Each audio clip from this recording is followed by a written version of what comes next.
Start here, and we're going to pick up where we left off last week in our 8-week program called For the Love of Horses, A Deep Unbreakable Bond with Your Horse, lesson 2. And we started off with celebrations, and we're going to just go ahead and we're going to move forward from here. Oh, good, it's Kathleen. Kathleen just sent me a text. It's Kathleen on her phone. So we're going to go ahead and we're going to just move forward from here.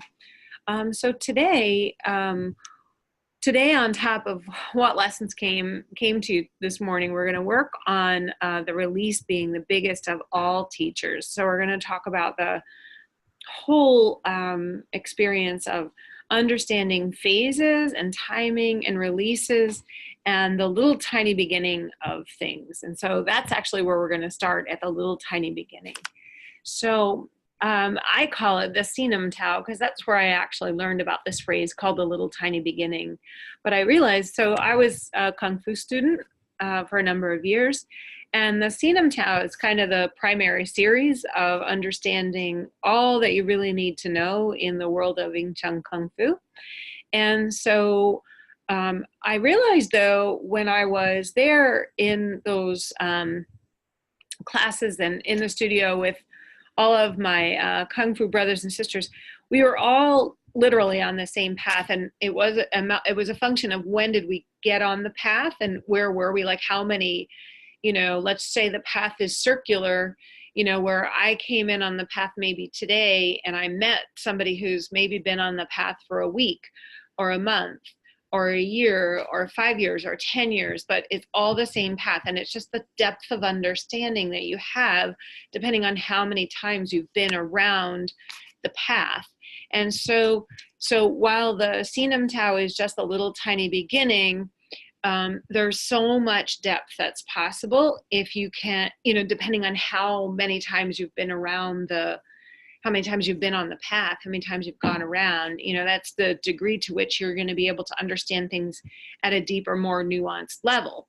So there's always value in going back over these lessons and continuing to review until you actually get to a place where, well, I don't even know if there's a place where you've got all that there is to get, because it seems to me that there's always so much more to get.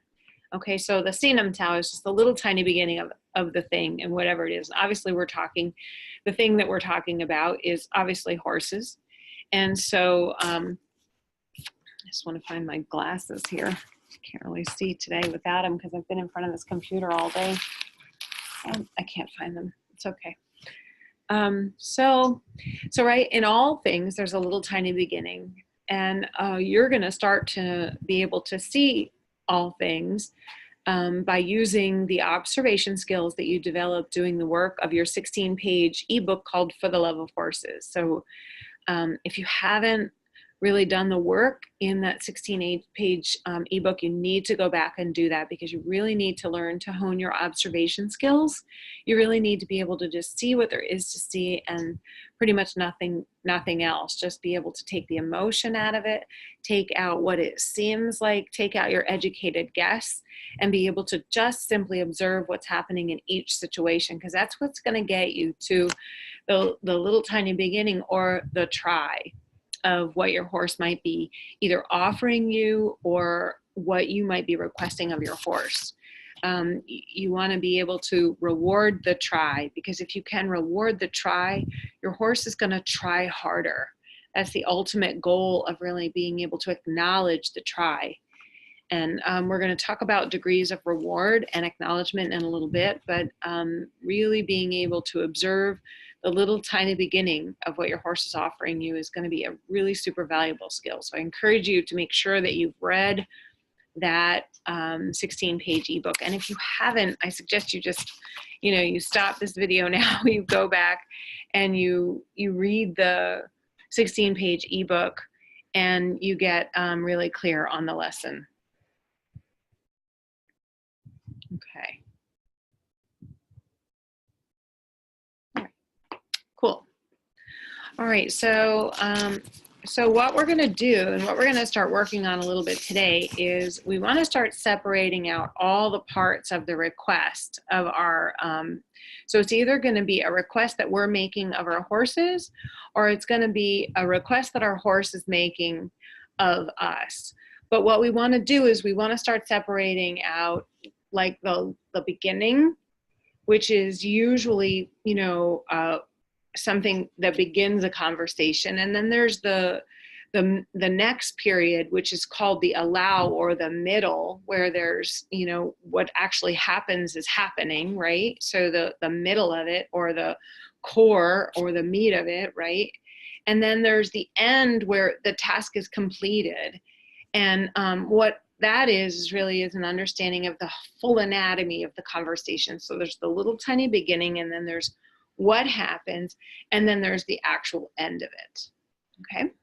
And so when I say, then we're gonna have a conversation with our horses, that's what I'm talking about. I'm talking about the ability to be able to see the beginning, to know when the allow comes, and know that the end has come, and then at the end of that conversation, either create a new one, or leave and go home for the day, whatever it is. But likely what we're going to do is, like, let's just say that that's maybe a sentence or a paragraph. And what we want to do is create a story, you know, and maybe we're going to have chapters that come, but ultimately it's going to be a lifelong story. Like, it's going to happen over the course of a long time. And we're going to end up having this lifelong story. And that's the ultimate goal, is that we have a story that begins at birth and ends at death. And what happens all along the way are simply chapters in it. And so that's what we're gonna talk a little bit more today about, how to really go through the anatomy of a conversation. Okay. All right, so to do that, we're gonna talk about phases. Okay, so there's two sets of phases. There's like phases in applying pressure, and then phases in releasing pressure. And that's not really, I don't really mean to say there's phases in releasing pressure. There's just levels of releases, because when we release pressure, we want to do it really quickly. But when we apply pressure, we want to apply pressure slowly and methodically, and in a count-onable, systematic way of doing things. It's kind of the anticipation that is what's going to really teach our horses, you know, and you probably know that from any other, you know, place in your life, you know, like you know when you're coming up to the edge of where, you know, the deadline is here and I have to move, or the game is over, right?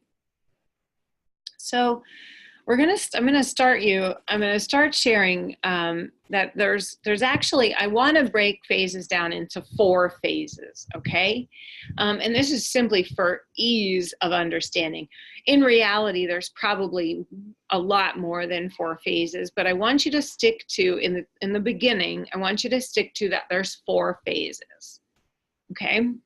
And they literally do stack on top of each other, and it is exactly like that. So you go from phase 1 to phase 2, and then from phase 2 to phase 3, and from phase 3 to phase 4. Now, you notice how I said that? I said it in kind of a rhythmical, logical way, right? With a cadence, okay? So, and it was a slow cadence. We go from phase 1 to phase 2, from phase 2 to phase 3, from phase 3 to phase 4. So that's a very slow rhythmical cadence. That's called timing, right? The timing with which we move through these phases. And then what we do is it goes from 1 to 2 to 3 to 4, and then it goes back to 1, and we call that the reset, okay? So I don't want you to go from 1 to 2 to 3 to 4 and then stay at 4, or I don't want you to go from 1 to 2 to 3 and then never get to 4. I want you to go through 1 to 2 to 3 to 4 and then reset and go back to 1. Now, these are genuinely, or usually, the phases that I actually use in teaching. Okay, and so the first phase is going to be my clear mental picture, because that's where I want to start. And in your lesson this week, that was all about creating our clear mental pictures, how to create them, how to keep them alive over time, you know, how to share them with another being. You know, we did those energy exercises, so be sure and look at those things. But the clear mental picture is phase one. And the clear mental picture is where I have an idea about what I want, you know, like, okay, so let's go for a walk over there, or come on, we're going to go, and we start walking together. So that might just be that might be the senum tau, right? The little tiny beginning of my request. Now, ultimately, that's where I want to live with my horse. I want to live in these clear mental pictures, right? That's what horses do with each other. And it's only when they go touching each other that they have to back up what they said in their clear mental pictures. So I want to live in this space with my clear mental picture with my horse. If for some reason my horse is not reading my pictures, maybe because either I'm not sending them correctly, or maybe my horse is busy being distracted by something else, or I haven't made myself important enough for my horse to assign importance to my clear mental pictures, I'm going to share with you now how to make that happen. Okay, how to have your clear mental pictures be a really super important part of your horse-human relationship and your horse's relationship with you.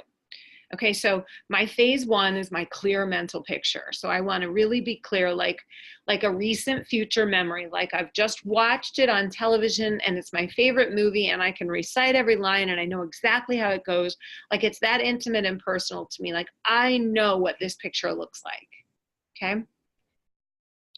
So, and then for me, so because my picture comes first, my preparatory cue kind of comes second, right? I have a thought about what I want. And then I say to my horse, are you ready?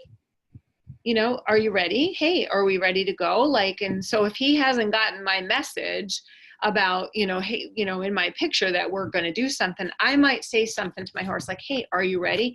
And that usually will come in some sort of words for me. I'll say, are you ready? And sometimes I actually might be a little mischievous about it. You know, I might say, okay, are you ready? You know, or whatever it is, like whatever mood I'm in or whatever I'm creating with my horse. Like if my clear mental picture is I want you to jump over these upright barrels, and I might have that picture, I might say, okay, are you ready? And then the next phase is I'm going to be into some physical sort of action, some physical motion, right? Where I'm going to say, okay, go. Like I'm going to point, I'm going to say, go, or I'm going to say, come, or I'm going to give my horse some physical direction. Like I'm going to be in some sort of motion. Okay, let's go. And I'll say, so I'm using the example of, can you jump over the upright barrels, right? But even if I was saying, or if I'm standing on the bench and I want my horse to move his haunches over so he can pick me up, right?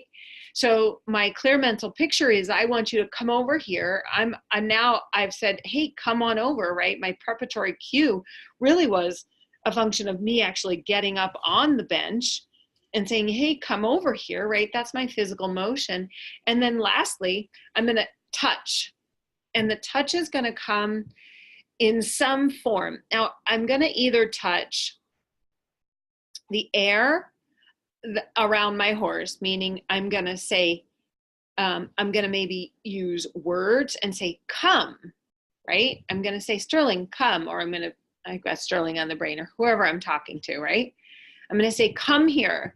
And I have this physical motion that's already happening. And then I'm going to add something like a word, or I'm going to touch maybe his hair on his body. I might reach over with my stick, or I might reach over with my hand, or I might reach over with my rope, or whatever it is, and say, hey, come.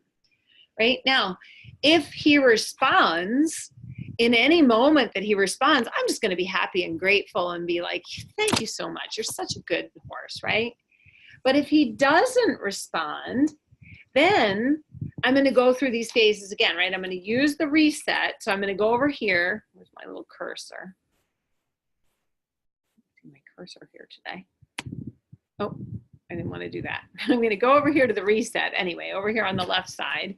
And I'm going to start back at my phase one, right? So I'm going to keep my clear mental picture alive. I'm kind of living in phase one.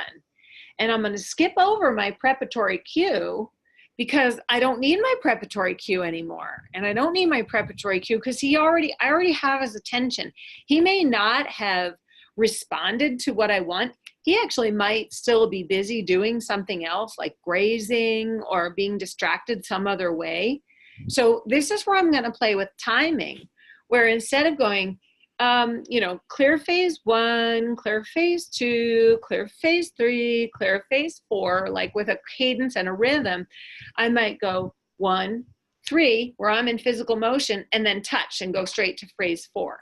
So I'm interrupting the rhythm and I'm being a tad bit more abrupt. I might be moving through those phases quicker, which is going to create more anticipation from my horse, and it's going to elicit more attention from my horse. So if you have a horse that is not necessarily a horse that's paying attention, or a horse that is not responding quickly, like if you have a horse that's very slow to respond, you want to start playing right in here with these phases where you maybe are going to skip, you're going to go through your phases like in the beginning. You always want to go through your 4 phases.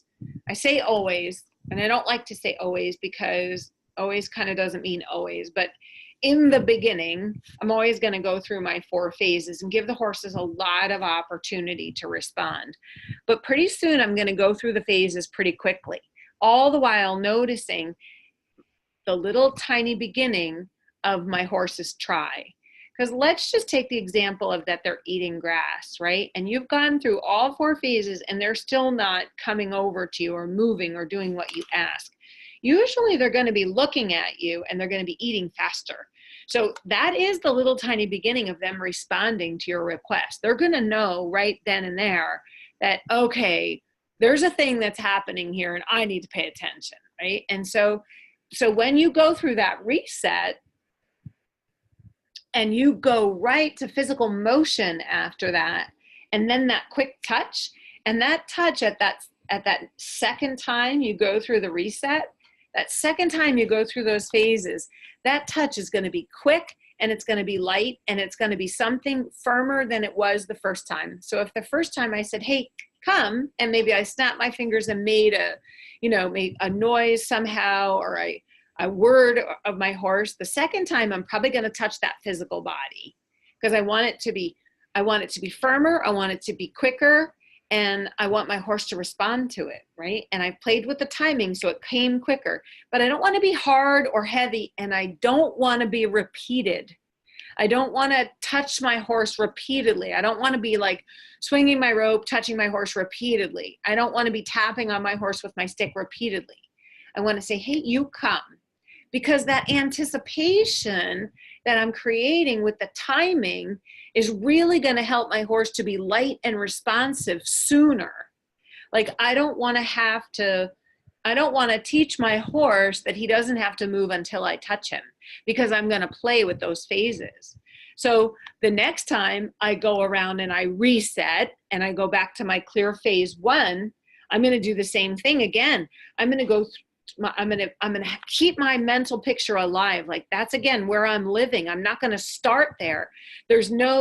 When I get up to this place here, when I get up to the top place where I'm going around to the reset, there's no releasing of that mental picture. I'm keeping that mental picture alive until at least it's enacted upon. It may not be fulfilled.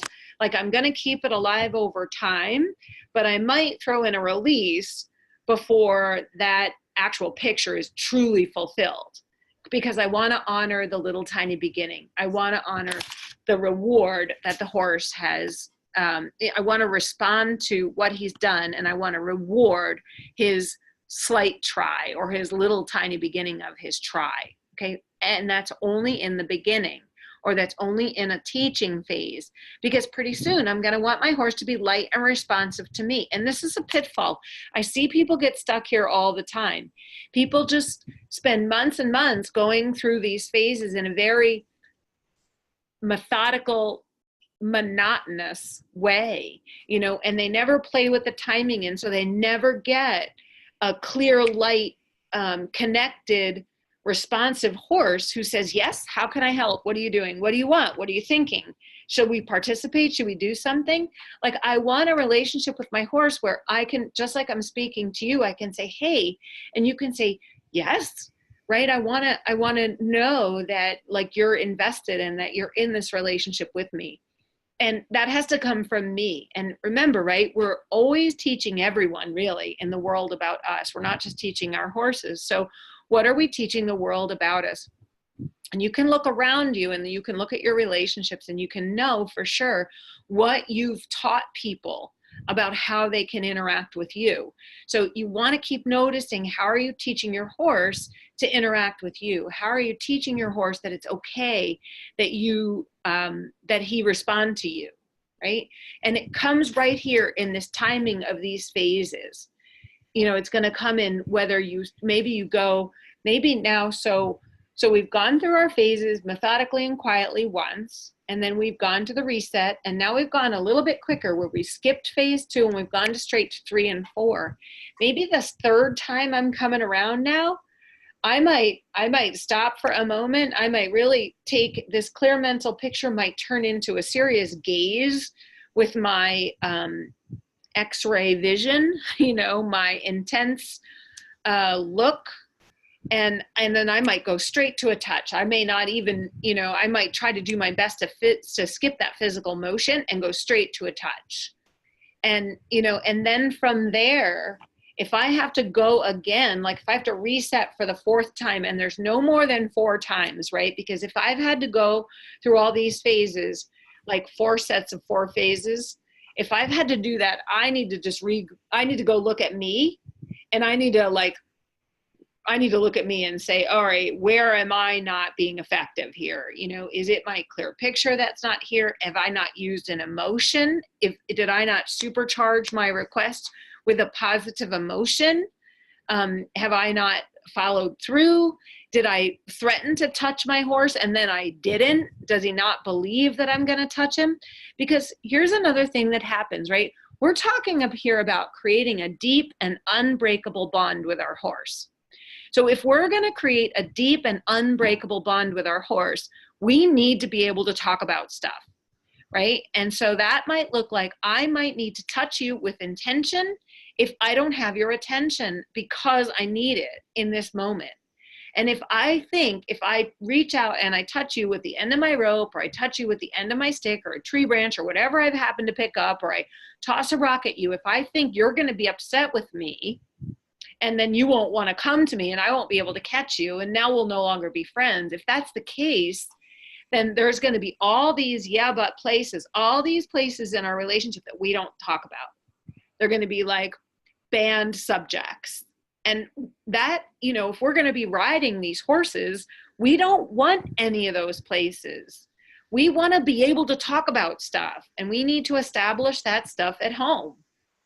We don't want to figure out if we can talk about stuff, you know, about big stuff when we get out on the trail. We want to be able to talk about that stuff at home. And that's why, you know, we're going to moving into some patterns and things next week. And that's what these patterns are for.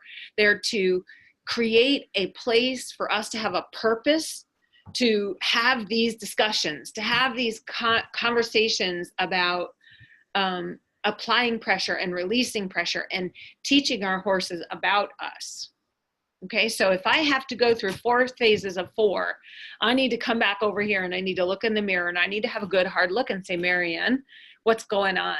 Why are you not, you know, talking to your horse? Why are you not touching your horse? Why are you not being effective? Now, the other whole part of this, right? And so here I skipped it, right? I went from clear mental picture right to touch. Now, the other whole part of this is this, and these are this side are the releases, right? And I said releasing pressure because while we want to release pressure quickly, like if I've gone over here on the left side of the screen, right? If I've applied pressure and I've had to go all the way through 4 phases of 4, right? If I've had to get all the way to the outer reaches of this diagram, right? And I've had to really talk to my horse, I want to be sure that when he responds, that I am clearly and unmistakably grateful, and there's a clear and total release of the pressure the first time. Okay.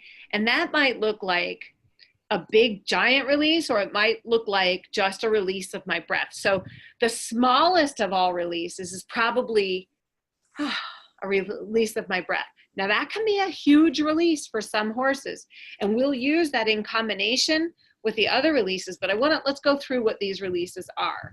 So a release of pressure might be that you are gazing intently at your horse, you are in motion, you maybe have touched or you're gonna touch, and then your horse responds, and right away you release all the pressure. You take your gaze away, you maybe stop your forward motion or your motion, you definitely don't proceed with your touch, right? You really do release all your pressure. And it lets the horse know, okay, I got it. Because the biggest of all teachers is the release of the pressure. And, I have had people say to me, oh, I don't like putting pressure on my horse. I don't like pressure and release. And that's fine. You cannot like it all night and day. But you know what? The whole world works on pressure and release. So let's just talk about, we can just use my horse's experience just at the vet hospital, right? At the vet hospital. So, what was happening is that my horse had all of this gas that was building up in his intestines and in his belly, and he was literally blowing up with gas, right? He literally became, he's normally a pretty svelte kind of looking horse. He really had this big round belly. And there was so much pressure. It was causing so much pain. Like that pressure was causing all of his insides to be pressurized. Like there was a lot of pressure on it. And so interestingly enough, the way he released the pressure was like what he really needed, right? Was a big release of that pressure. That's where he was going to get the big release, right? And so the way that he was doing it was he was laying down, so he would lay down, and the pressure of his body would help to expel some of the gas that was in him. So that's a good example of a way that we release pressure. And we can just turn that right into humans terms. When we have gas, we want to relieve that pressure because it causes pain. But let's just look at the natural, that is the natural world, but let's look at the earth, our mother, the earth.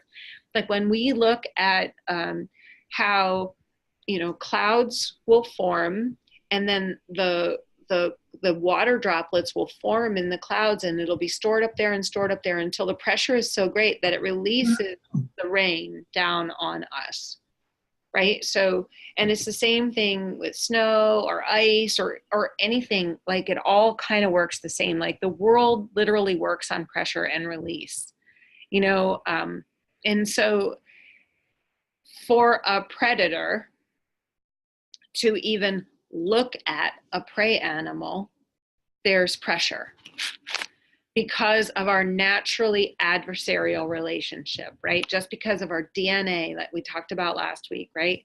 So a gaze, an intention from a predator causes pressure to a prey animal. So I really want you to really get that pressure is a very natural thing. It's not bad. It's only in the way that we use it. And it is by being clear that we're releasing the pressure that causes the real teaching, right? How do we get that gas to be relieved? How is that cloud able to be free of the heavy burden of the rain? It eventually just lets it go somehow, right? So releasing pressure can come in a multitude of ways. It could be we simply take our gaze and we stop looking at our horse. Sometimes a shoulder or a side or much less pressure.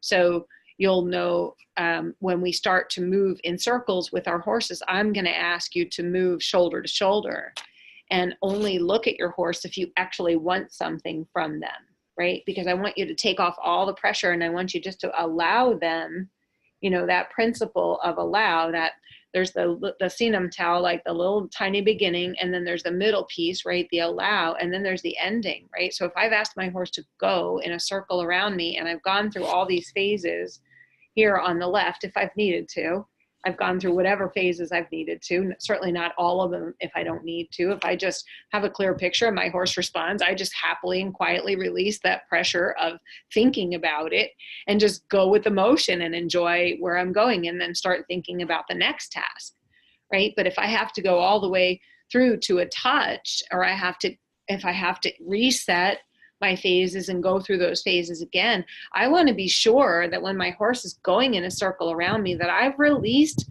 all of that pressure, and all I'm doing now is just keeping my clear mental picture alive of us walking in a circle together. So I want to make sure I'm not looking at my horse. I want to make sure that my hands are not in motion. So let's just say I'm going in a circle to the right. I'm shoulder to shoulder with my horse, so I'm behind the drive line.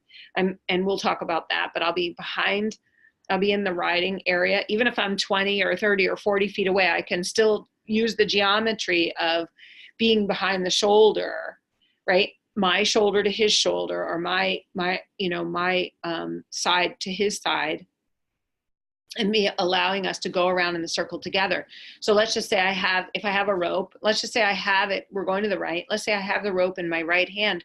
I want to be clear that my left hand is completely casual, that my left hand is not engaged. Because sometimes what we'll do is we'll say, hey, can you go? And then we'll keep our left hand engaged, or our supporting hand engaged, and so we want to just make sure that that's completely released. And you'll start to notice that if the people who will notice the most are the people who have horses that have a lot of go, because if you're going in a circle to the right and you keep that left hand engaged, you'll find that they'll just go faster and faster. They're very perceptive to those little perceived pressure, that little bit of perceived pressure.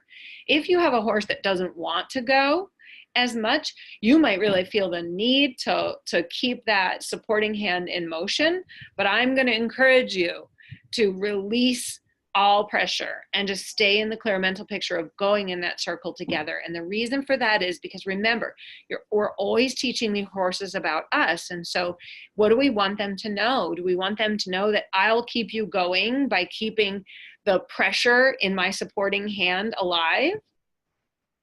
Or will I just release it and expect and hand over the responsibility to you of continuing to move forward? Okay. And then there's the relax. This is a really big one, right? So let's just say my horse has done the best thing ever, and I'm really, really happy. And we can stay with that picture of that my horse is going in circles around me to the right. Okay, and let's just say I've asked him to go and he's done the best thing, and I'm really super happy, I'm really super excited, and I want him to stop. What if I just did all these things, right? I made sure that the pressure was gone. What if I released my breath and I just kind of cocked the leg and I just got relaxed and I no longer was turning with my horse? Like, what if I quit in my body? What if I really just did my best to be completely and totally relaxed? Like, I want my horse to respond to that.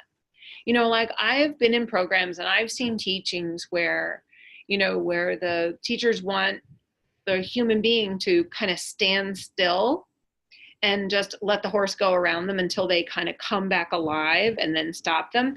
But I personally don't like that. I personally don't want to do it that way. I want to stay connected with my horse through motion. And then when I stop, I want them to notice I stop, because I think, and I believe, and I've experienced that type of being with a horse on the ground transfers directly to my riding, right? So I never want to be a person who's doing absolutely nothing when I'm riding my horse. Like, I want to be relaxed, but I don't want to be relaxed all the way to the point of I'm doing nothing, right? So unless I want to stop, like if I want to quit riding, I want to come down to a stop, then that's what I want to do. But I don't want to be up there and I don't want to quit riding and be completely in a relaxed posture if I want my horse to keep going.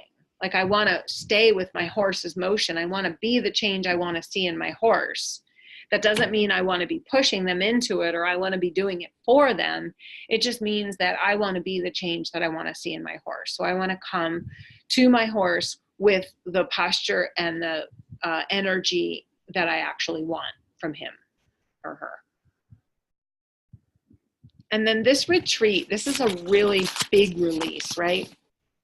Retreat means literally go away, right? So this is a good place. I could keep with the whole idea of moving in circles together, or what I'd like to do is move to just the concept of either like loading in the trailer or work at mud puddles or crossing creeks or crossing bridges or things that horses are worried about, okay? Using these phases of applying the pressure to ask them to try harder or to do more or to think about it is how I would go about that. But then in the little tiny beginning of when my horse really tries something, I want to be really responsive to that. And I really want to bring out all the releases that I have, and retreat might be one of them. So if, let's just say, I have a horse who doesn't want to cross a mud puddle or a creek or whatever it is. When my horse comes, when my horse actually makes an honest effort and tries, I want to really respond and reward that by maybe just walking away and saying that was really good. Maybe just walking laterally down alongside of the thing and being really responsive to that. That was really good. And then what I would do is I would represent it. I'd say, that was really cool. Let's go over here and eat some grass. And wow, you're so cool, right? I would really just go away from the thing. And then after a little while, and that little while I've come to believe is actually 7 minutes. And you might find it's something different for your horse, but what I've noticed, and I've tried to look at this with a number of different horses, like when I'm going to retreat and I'm going to offer the reward of grazing or something, it seems to me that it takes quite a few minutes for the horse to actually settle into the actual grazing process and not just be thinking you're going to be telling them to go again right away. Like, I want them to settle down and settle in and really know, all right, this is what I'm doing now. I'm here and I'm grazing and it's all good.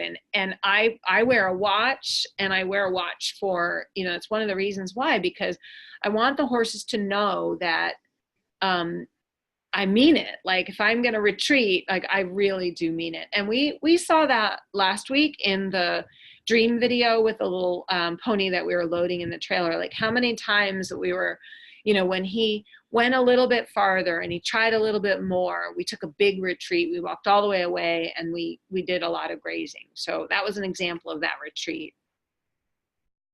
And then there's the reward, right? So, and the reward, these are obviously all rewards, but when I'm talking about reward here, actually, I think I have some. Yeah. So the release of the breath, we could really look at our horse and smile. I have a picture in my mind of, how when in the Christmas movie, how the Grinch stole Christmas, or in the book, the Grinch, right? Doesn't like Christmas or happy things. And so he goes and he steals Christmas because, he's a Grinch. And he has this little dog and he puts antler ears on it, right? And makes him pull the sleigh and stuff. And he goes down to Whoville and he steals all the packages and bows and the trees and the roast beasts and takes them all up on the mountain. And he's waiting in the morning, right? And he's waiting, right? He's got this little thing going on. What he does. He's waiting in the morning for the Who's in Whoville to come out and be wailing and crying and sad and all of that. But instead, what he hears is them singing, and they all come out and they join hands and they're singing, and he like can't believe it. And the graphic is like, of his little tiny, kidney size Grinch heart that grew 1, 2, 3 sizes that day, and it actually grew.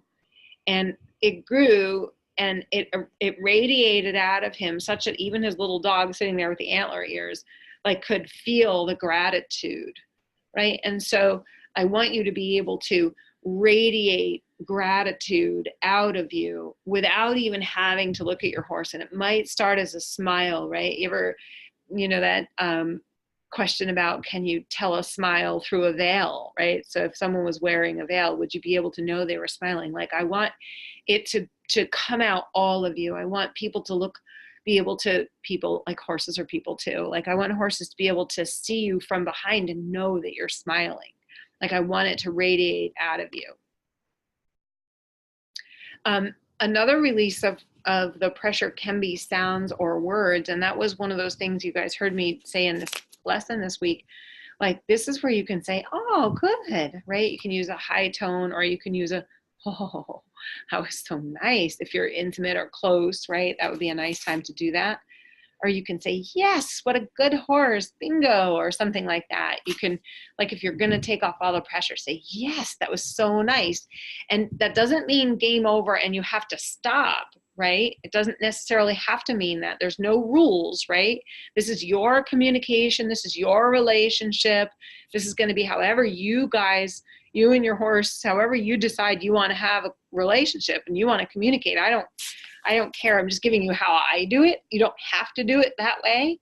I recommend for a little while you do follow the guidelines until you can then improvise with your horse and yourself, and you can know that you can be effective, because that is coming next, and I want that for you. But I want you to be very clear that you're being effective, and this kind of roadmap can give you just some guidance about how to get there in the beginning. So this is the place where I would use sounds or words. And then, and then so I would relax. The relax is the relax in my body. I might cock a leg. I might take my gaze away from my horse, release my breath. I might even do all three of those things at one time. I might actually, even if it was a big thing, I might actually use the retreat in conjunction with all of those things. So walk away or turn away. Not just my gaze, but I remember when I was bad at this, and I was really trying to help my horse understand, yes, that's it. That's all I wanted. I didn't want anything more. And I had to actually turn away from her and sit down on the ground and look away from her. So she knew that's it. That's all I wanted. Like, game over, done, good job. Right. And it wasn't as much her probably as it was me and my ability to really convey what I really meant to her. So you might find yourself in that position where your horse isn't understanding the release that you're offering, and you need to go to a bigger release, like something bigger. So he knows in no uncertain terms that, yes, that was the right thing. Because remember, it's not the pressure that causes what you want. It's releasing the pressure. The release is the biggest of all teachers.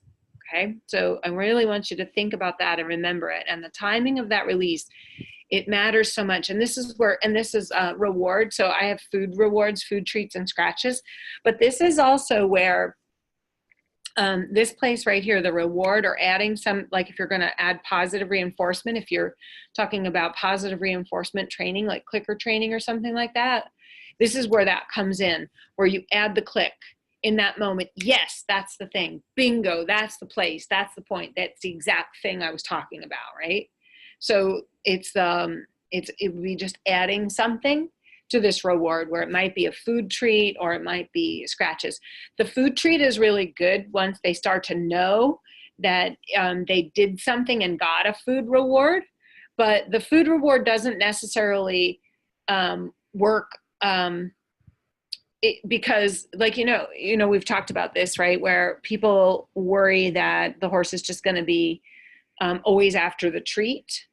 And the thing I want the horse to know is that it's the good behavior or the positive behavior or the step in the right direction or the try that is why they actually got the treat, right? It's not just going to be like a cause and effect. And I will use that sometimes as a surprise, where especially if I had a horse, and this is really unusual because it doesn't usually happen this way.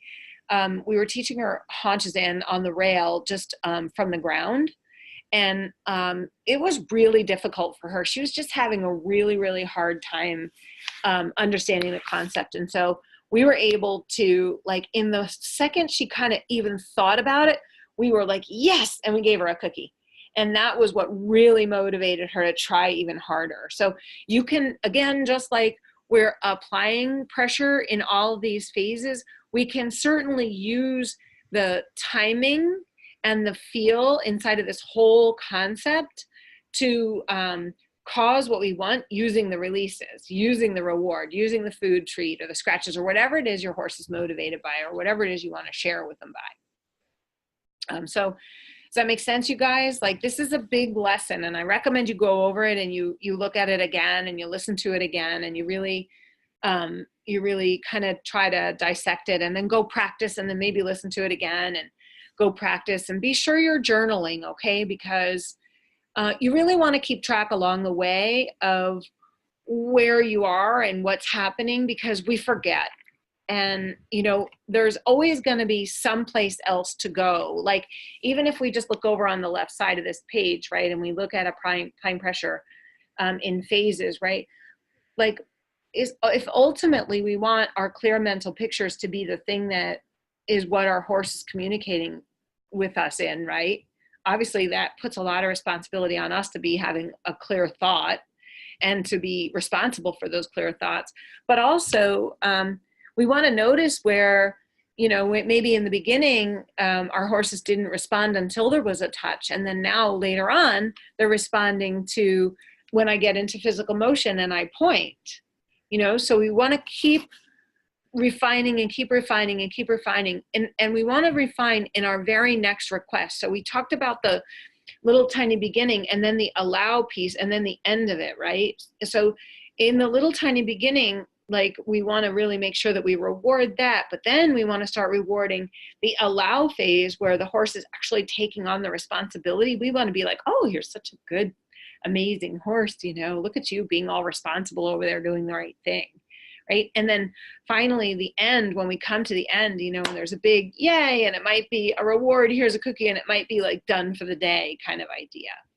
Right? So there's always going to be phases of that. There's always going to be a refinement of all of that, you know, where, you know, in the beginning, a session might be short, and, you know, when we, you know, 2 weeks down the road, it might be a little bit longer. A month down the road, it might be a little bit longer. 2 months down the road, it might be 2 hours, or, you know, who knows, right? But it won't feel like a training session. It'll feel like we get to go do more things. We get to explore more things, because we're now in communication, because now we have that two-way street. And by the same token, like, if your horse is talking to you about something, did you ever have your horse talking to you about something and you were distracted or busy, and then they kind of pushed you with their nose?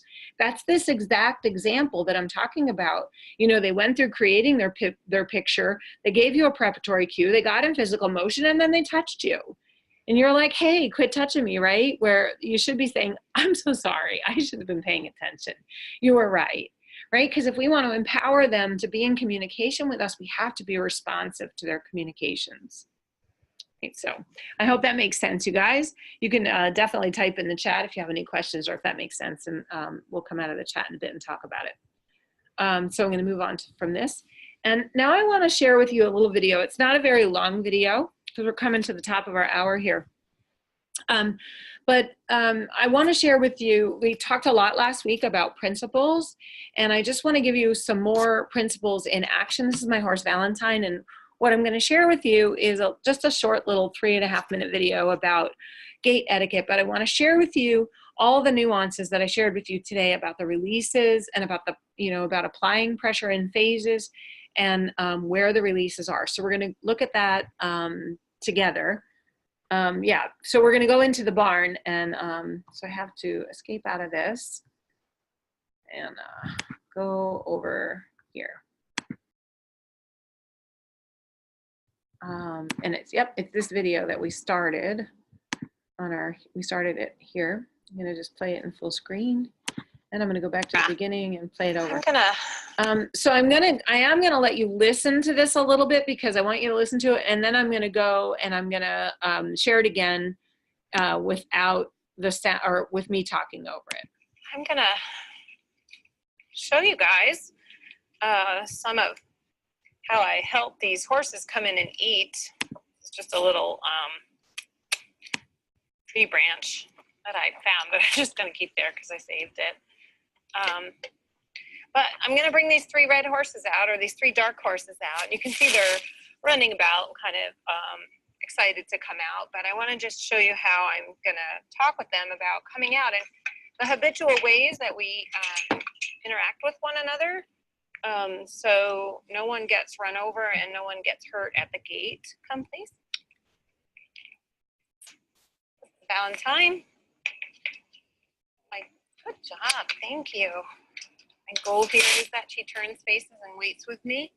And then we walk together. And you, excuse me, try not to run me over. Thank you. And then we walk together to the barn. She's in the barn. So we do this, you know, daily. So this is Harley's food right here in this bucket over here that she's thinking about. You okay? I think you have a rock in your foot. And then we wait at the door. It's always nice to wait at the door. I want her to know that this is my barn and she should wait for me. I always appreciate her for that. Good job. Good girl.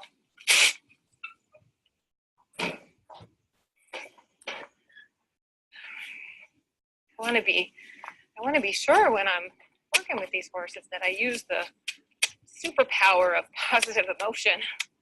Using emotions supercharges kind of any interaction that we have, not only with horses, but with people too. You can, you know, try that for yourself. Hi, Jess.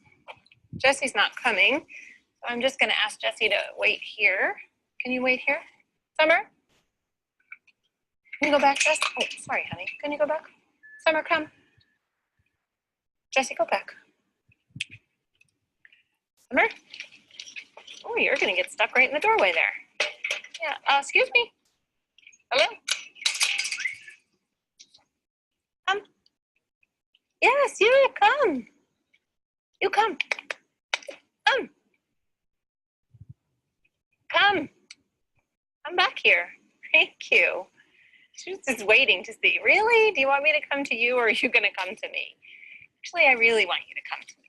And I like them to put me right in this riding area. That's kind of where I like to hang out with them. And everything transferring right to riding. I want them thinking back to me and me thinking to them. Very good girl. Summer just eats here in this pen. Girl. Good. And then lastly, I'm going to bring out this old guy I've got here. A skinny old thoroughbred. He's 33 years old. He comes out about 4 times a day and eats.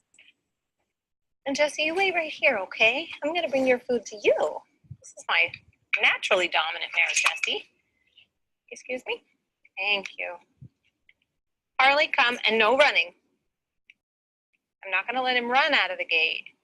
I'm going to let him come out of the gate, and I'm not necessarily going to talk too much to him about what I really want from him because he's not my horse.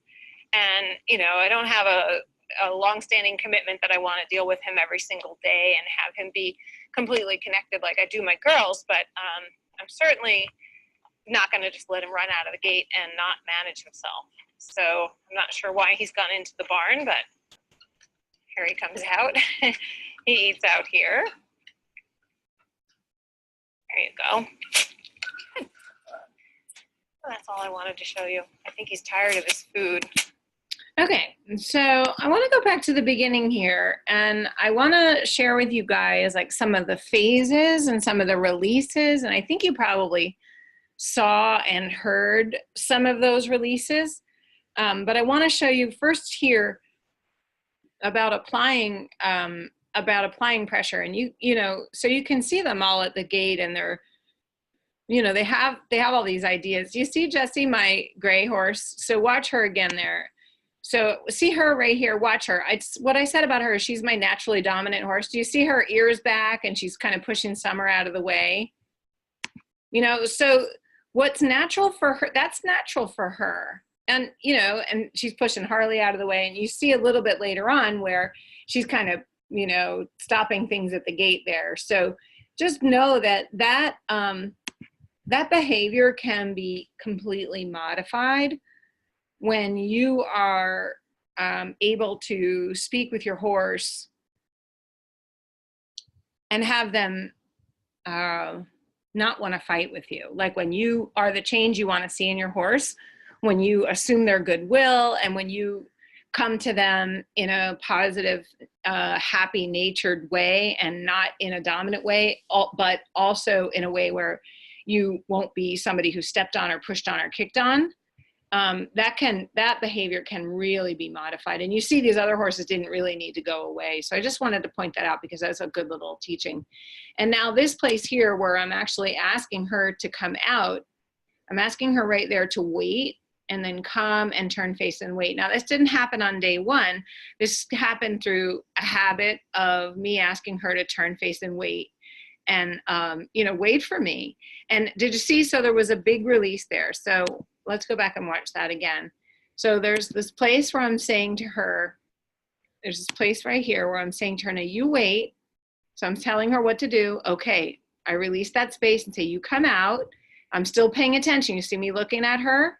I'm managing the gait, but just that little bit right there of me looking at her, I'm telling you what, she could easily, just as easily walk away, but it was that little piece of my turning my gaze to her right here that had her say, yeah, watch, I'm staying connected. I'm staying I want you to stay here. Yep, I looked away, but she knew I was completely connected there. I know that doesn't seem like a big thing to you because that is very, very nuanced and we've been working on this a while, but I want you to know those are all those phases I talked to you about. In the beginning, you know, I actually put a rope on her. I mean, I've held under for 10 years, but in the beginning, when I started really saying, you know, this gait stuff has really gotten out of hand, I put my rope on her. And I just mean like in the spring of this year. And every single time I said, yeah, you know, I'm going to have to put a rope on you because this is being ridiculous. And then I took the rope off and I started to ask her the exact same thing without the rope. It became our habitual way of talking to one another. And then here where I say to her, hey, can you move over there, right? So that's the beginning of a new conversation. So that was the little tiny beginning of a new conversation. Let me just tell you, Valentine is a master of claiming space. She taught me about claiming space. So when you watch how she kind of comes over here and she kind of falls in next to me, but she kind of takes over the space. Like instead of yielding and moving out of the way, see how she steps into my space there? And then I had to ask her to move out of the way. That is a really big deal. I don't want you guys to look over those nuances. This is why I need you guys to really look at that, really practice the lessons of that 16-page ebook about clean observation, like being able to take all the emotion out of this little piece right here, because it'll feel like she's wanting to run me over or step on me, right? And I could get upset about that, but all I had to do was just ask her. I had to say with my voice and my foot, I probably touched her with my finger on her shoulder right there. Yep, I can see that I did. And then I touched her leg with my foot. And then we could just easily and happily walk the whole way back to the barn. Like this is the big allow piece, right? And then there's another ending here. When we get to the barn door, there's another ending. Yep. We're going to end right here. And here's a big release. My body language is relaxed, rubs, scratches, and then a new request. Okay, we're going, right? So that happened back here when I said, okay, you know, here was the little tiny beginning of my request. They know what I want. They know I'm coming. Here's the little tiny beginning of my request, right? Like Valentine, you come and you manage yourself at the gate, like all these little pieces, like I have a clearer picture about what I want to see her doing. And this all happens pretty easily now, but when she's running through the gate and running me over and there's a mess at the gate, like you have to really start breaking it down and really getting to all these little tiny pieces of what it is that you want. Did you see me? I reached out and touched her with that stick. When she comes through the gate, see, I touched her there on her chest. I touched her on her back. And see, I just touched her on her hindquarters. That was me saying, hey, don't forget, you come back here. All I did was touch. Those were all those phases we talked about. Does that make sense, you guys? And then here's the big, this is the big giant. So here was another, wait, here's another release. Right, so we're still in the request. Here's the allow.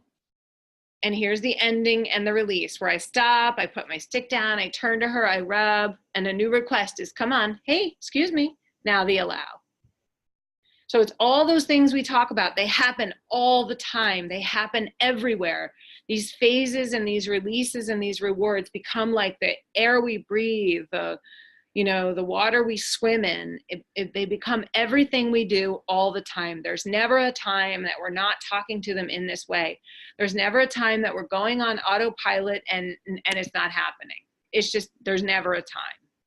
And now let's move on here. We'll move up to where we've got, when I go back to get Summer.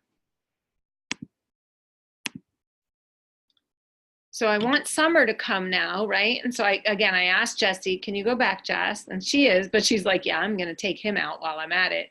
And he's got himself in a little precarious spot. And see, Summer kind of scooched through there because to get out of that fray. And then she's like, yeah, I'm just going. And you heard me, right? Saying, hey, excuse me, look at me following through like that. There was no release. I'm still talking. I'm saying, yeah, you come. I was gonna toss that thing at her. Going right through those phases. Yes, I mean it. You come. You come. I wish you could see her, right? But until she comes back. And then there's the big giant release and the allow. Yes. And then the rub, the reward, the scratches. And then the new request, right? And she's saying, okay, can we go? Okay, come. Let's go. We'll walk together. Here's the allow. Right? And then we'll get here and then there'll be a release. And the release will be, I will just kind of let her go and go participate in her eating. Good job. Well done, Summer. Thank you. And I probably even said that. Good girl. I probably released with my voice. And I probably even said that. Okay. And then we don't need to see Harley again, right? So you heard the story about him. He's not my horse. And, I just haven't, all I've done is really put the time into him to have him just kind of not run through the gate and not hurt anybody and not be a problem. Jessie, she's like, yeah, I would be happy to come out and eat. So I'm just talking to him and saying, you be careful. Oh, that was a good thing right there. Did you see that? Watching my hand there, like when he comes through the gate, watching my right hand, how I'm saying, you wait, like I'm keeping that there. Like, wait, I'm holding him there. I'm saying, yeah, okay, good. And you saw me release it with my right hand. You want to see that one more time? Or you can actually do this on your own. You can actually go back when you can look at it yourself. Come, I'm holding him. Okay, and then I release and just let it go. And I'm telling you, those horses notice those little tiny things like that. There's no question that they notice that little tiny stuff. All right, so hopefully that makes sense for you guys. I'm gonna stop sharing my screen. That's all I have for you for today. I just want to check in and see if there's any questions. I'm going to just go ahead and look in the chat. And I don't see any questions. So I'm guessing you guys don't have any. We're not having a Q&A this week because it's Thanksgiving week. So I won't see you guys here on Thursday, but we will be back on Monday. And as always, you can reach out and ask any questions as we go through the week. And I thank you guys all for being here. Thanks for participating, and I just keep encouraging you to go back over your lessons and relook at them. Use your journal, write down these insights, because the profound ones we remember, but the little nuanced things we forget, and we forget how hard it was and how easy it is now, what things come really naturally to us. So I encourage you to please use your journal and keep creating your mental pictures, like keep seeding your subconscious mind with pictures of things that you really want, things that you see in the world, and keep trying to eliminate all those things that you don't want. Okay. All right. So thanks so much for being here today, you guys. And I'll chat with you again. Bye-bye.